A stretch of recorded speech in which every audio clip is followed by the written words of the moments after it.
Alright, so this video, guys, is meant to really help gun rounds and eco rounds for you to get more consistent headshots and spray downs and really get the kills that you feel like you should be getting by just kind of explaining some of the ranges for when to burst and spray and tap and some of the shooting habits that will make a lot of this stuff a lot easier.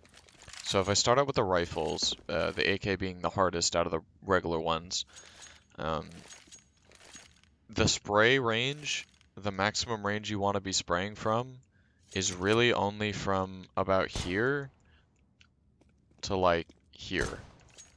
This is your max spray range when you're starting off, because the amount of effort that you have to put forth from, like I said, about this range to that range, or here to here, um, most of the bullets, if I don't control it at all, if you take more than 30 bullets to kill somebody, then you're probably already dead. So I'm not going to worry about trying to control a full 30 bullet spray. No one really should. Just really focus on these first 10 bullets because they're the ones that are going to go in the vertical phase. And from this range to there, or from this guy to here, most of your bullets of that 10 are going to hit the guy if you just slowly pull down. That's all you have to worry about. And within this range, your gun is accurate enough on its own to where you can go full auto and just pull down, and you'll probably kill that guy pretty quickly. Anything further than that, like this guy is a good range to think about. A guy here is a good range to think about. Both of these ranges, I would say for an advanced player are still spray ranges.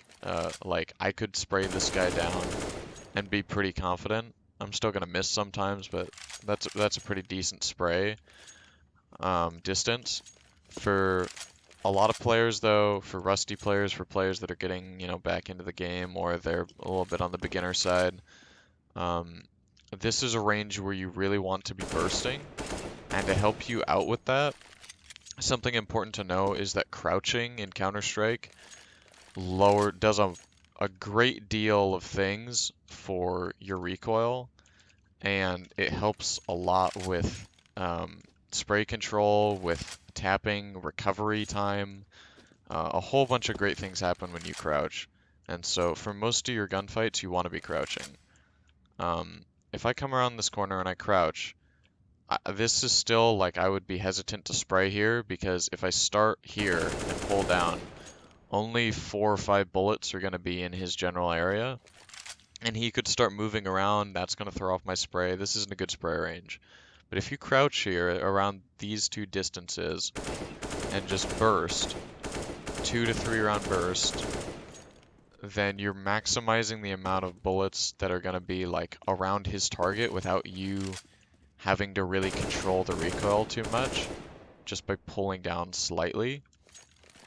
Ranges like this, a common mistake I see a lot of players make is thinking that they can burst from ranges this far.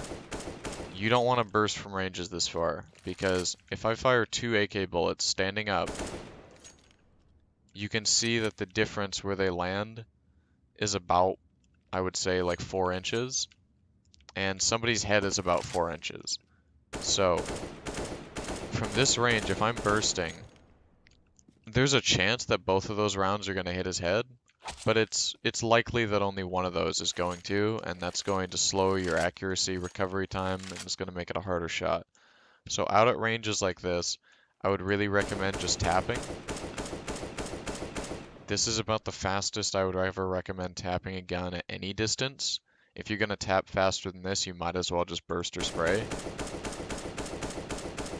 But at this range, you're going to be getting a lot more accurate fire by tapping than you ever would bursting, even though you're putting more bullets downrange or you think that's helping. It's not. With pistols, a lot of the same logic applies, but you have to think about the crouching a lot more, especially with the P2000.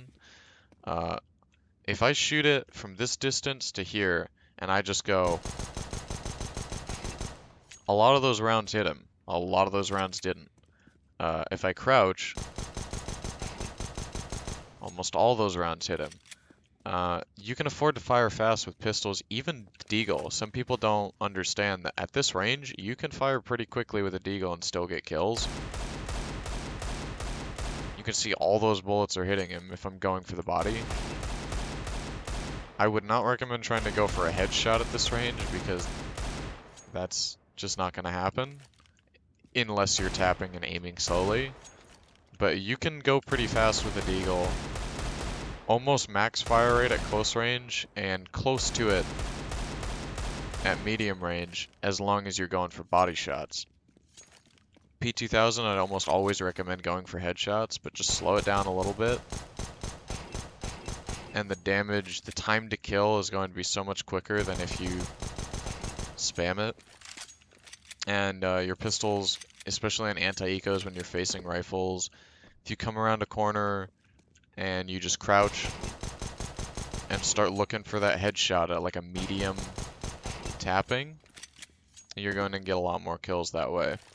The SMGs in the game, I would almost recommend always moving. The movement accuracy is so good that you're a lot harder of a target running across somebody's screen, and you're still, even at long ranges, going to be able to hit at least like, you know, a third to a half of your shots, depending on how lucky you are. The movement accuracy with SMGs is good enough to where I would really only ever recommend bursting or tapping with them if you know your enemies don't have head armor, because then the headshot is still going to hit them like a truck and they're going to go down pretty quickly. But if you're on a 4-spy and you have an SMG and you know they have head armor, just do yourself a favor and pretty much do your normal start at the head, aim down to the crotch leg area, but move while you're doing it, because the moving accuracy is so good anyway that you're going to get a lot of those kills, because frankly people don't like watching a guy run across their screen spraying at them. It's a lot harder to aim at than it is if you were out here with a UMP slowly tapping at them. But the key takeaways, right, is bursting from anywhere beyond like this range, or spraying I should say, is pretty much a no-no when you're starting out, just because you have to put forth so much more effort than you would from this range. Bursting, don't burst at long ranges, just tap. Only burst at like those medium ranges where you know your spray isn't going to be very good, and you know you can secure a kill quickly with 2 or 3 short 3-4 round bursts. And that should help you get a lot more kills in spots where, you know, at medium range you might lose control of your spray, feel like you're hitting him but you're not because the bullets are going off crazy. You won't have that problem if you spray at medium, or if you burst at medium range. Tapping, your bullets will be a lot more accurate than you ever thought they would be, or they could be when you're bursting. That'll help you get a lot more kills at long range. And spraying at close range, obviously you would never want to burst in a situation where you're this close to somebody, where you really don't have to do anything. The gun does all the work itself as long as you just slowly pull down within this range.